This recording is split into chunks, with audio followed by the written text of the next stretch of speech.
CBSE big surprise update. जी हाँ students, जैसा सभी जानते हैं कुछ ही समय बाद आप लोगों के एग्जाम स्टार्ट होने वाले हैं बोर्ड्स के, और आप लोगों की पढ़ाई साफ सी बात है बड़े अच्छे लेवल पे चल रही होगी। जिन बच्चों की नहीं चल रही है उनके लिए मैं सॉल्यूशन बताने वाला हूं, और ये बताने वाला हूं कि पिछली बार के बोर्ड के कंपैरिजन इस बार में क्या क्या चेंजेस हुए हैं, और जिनको अगर आप फॉलो करते हैं, जिन स्टडीज को फॉलो करते हैं, तो आप इन बोर्ड्स में भी काफी अच्छा स्कोर कर सकते हैं। जिन बच्चों ने अभी तक कुछ नहीं पढ़ा उनके बारे में बताने वाला हूं कि उनको क्या करना है, और जिन्होंने आपका 30 से 45% सिलेबस निपटा लिया है और उसके बाद भी तो सोच रहे हैं कि कुछ और एक्स्ट्रा स्कोर करना।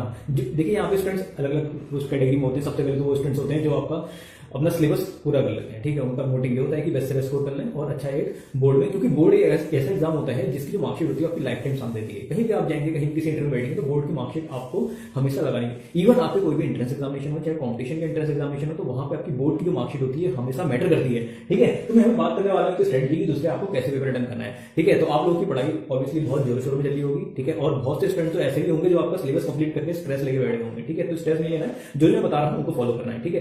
तो सबसे पहले तो मैं आपको बताऊं कि अगर आप लोगों ने बोर्ड का सैंपल पेपर नहीं देखा तो cbse.nic.in में जाके आप बोर्ड का सैंपल पेपर चेकआउट कर लीजिए, क्योंकि जो पेपर का लेवल रहेगा उसमें प्लस ही रहेगा, उसमें माइनस नहीं रहेगा। यानी कि जो आपका सैंपल पेपर आपका दिया गया है बोर्ड की वेबसाइट में, तो उसमें जो आपका सिलेबस है, जो आपका बोर्ड का सैंपल पेपर है, उसमें थोड़ा बढ़ा के ही क्वेश्चन अच्छे लेवल पे आएंगे, लेकिन उससे नीचे नहीं आएंगे, ठीक है। तो इससे आपको वहां पे उसका क्राइटेरिया पता चल जाएगा कि आखिर लेवल क्या होने वाला है। फिजिक्स का पेपर जानते हैं स्टूडेंट, पिछली बार पेपर बहुत अच्छा था, काफी एनालिटिकल था, मैथ्स का भी काफी एनालिटिकल था। तो काफी स्टूडेंट पिछली बार आपका बोर्ड्स में क्या होता है, आपका स्कोर उस लेवल पे नहीं ला पाए थे। तो अगर आप लोग चाहते हैं कि एक बढ़िया स्कोर लाना, तो डेफिनेटली इस लेक्चर को कंप्लीट देखिए, और जिन बच्चों का सिलेबस नहीं हुआ है, चाहे फिजिक्स हो गया, फिजिक्स में खास करके रहा हूं, तो वो डेफिनेटली नीचे कमेंट करके बताएं, तो मैं उनको आपका फ्री टेलीग्राम बच्चों को ज्वाइन करा दूंगा, ठीक है। तो यहाँ पे देखिए आप सबसे पहले हम स्ट्रेटजी की बात करेंगे, उसके बाद में बताएंगे कैसे पेपर को अटेंड करना है आपको, ठीक है। स्ट्रेटजी सबसे पहले तो आपको ये बता दूं, यहाँ पे जिन बच्चों ने कंप्लीट सिलेबस कर लिया है तो वो सबसे पहले आपका क्या करेंगे, यहाँ पे अपने कॉन्सेप्ट को अच्छे से रिवाइज कर लें, ठीक। कॉन्सेप्ट में क्या क्या आते हैं आपका, यहाँ पे ग्राफ्स आते हैं और आपका प्रूफ्स वगैरह आते हैं, ठीक है।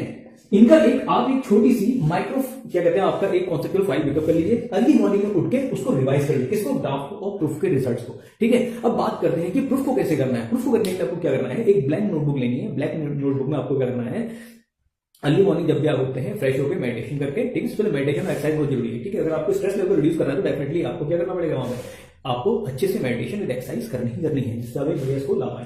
अगर यहाँ पे देख रहे हैं प्रूफ हो जाएंगे, यहाँ पे ग्राफ हो जाएंगे, ठीक है। तो प्रूफ को आपको क्या करना है, मॉर्निंग में ब्लैंक नोटबुक पकड़नी है, उसमें कोई सा भी जो आपके रिजल्ट है उसमें कोई सा भी एक प्रूफ को उठाइए और उसको सॉल्व करिए, ठीक है। लेकिन उसमें डायग्राम पक्का होना चाहिए और अच्छे से समझाते हुए करना है, खुद को समझाना है, किसी और को नहीं समझाना है, खुद को समझाना है, ठीक है, बोल बोल के। अगली बात आते हैं यहाँ पे, जब ये आपका इतना चीजें होती है, पर डे आपको अनसॉल्व कम से कम 5 अनसॉल्व तो करने ही करने हैं, ठीक है। कम से कम 5 अनसॉल्व तो करने ही करने हैं, ठीक है। इसके पहले मैं यहाँ पे आपको लेक्चर्स देते रहता हूँ, लेक्चर आते रहते हैं फिजिक्स में, तो वो वाले न्यूमेरिक्स को डेफिनेटली अटेंड करने हैं, ठीक है। मैं उसमें फिजिक्स चैलेंज नाम से जितने भी क्वेश्चन होंगे उन सारे क्वेश्चन को अटेंड करना है, ठीक है। और उन्हीं क्वेश्चन में से प्रॉब्लम आएंगी, ठीक है। अब बात करते हैं यहाँ पे जब आपका अनसॉल्व हो जाता है, ठीक है, अनसॉल्व एटलीस्ट 5 करने हैं, जो नहीं आएंगे डेफिनेटली आप पूछ सकते हैं, नंबर आपका ये है, इस नंबर पे आप जो भी नहीं आता आप सीधे आपको फोटो खींचो, डेफिनेटली उसका सॉल्यूशन आपको प्रोवाइड किया जाएगा, ठीक है। नंबर है 8126830659। तो इस नंबर पे अगर आप क्वेश्चन को फॉरवर्ड करते हैं तो आपको उसका सॉल्यूशन भी प्रोवाइड किया जाएगा। अगर आपके डाउट है किसी टॉपिक में तो उसके लेक्चर भी आपको फ्री में प्रोवाइड किए जाएंगे, टेलीग्राम ग्रुप में आपको ज्वाइन कराया जाएगा, ठीक है। तो अब आ रहे हैं यहाँ पर पेपर अटेम्प्ट कैसे करना है। यहाँ पे सबसे बड़ी दिक्कत ये होती है कि स्टूडेंट काफी कंफ्यूज होते हैं कि पेपर को कैसे अटेम्प्ट करें, आपका स्टार्टिंग से एमसीक्यू से अटेम्प्ट करें या बीच वाले पोर्शन से करें, लास्ट है। तो मेरी सबसे पहले एडवाइस ये रहती है कि सबसे पहले जो आपको जब भी पेपर अटेम्प्ट करें तो आपको जो लास्ट वाला जो सेक्शन होता है 5 मार्क्स का, ठीक है, 5 मार्क्स से ही पेपर को आपको अटेम्प्ट करना है। अगर आप 5 मार्क्स से अटेम्प्ट करते हैं तो आपको कॉन्फिडेंस अच्छे लेवल पर जाता है। क्यों? क्योंकि एक तो 5 मार्क्स है, ठीक है।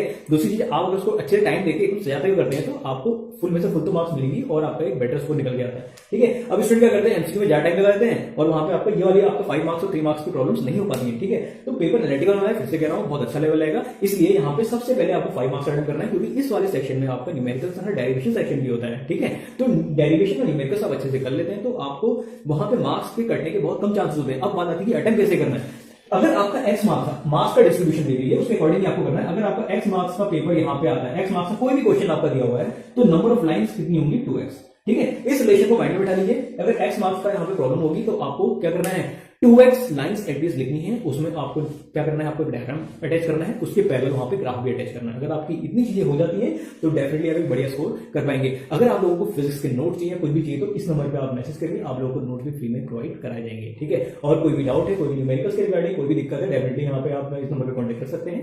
बाकी फिजिक्स, मैथ, साइंस में कोई प्रॉब्लम हो तो डेफिनेटली कमेंट करिए, लेकिन इस बार आपको अच्छे से पढ़ना है और मिलकर पढ़ेंगे। Wish you good luck.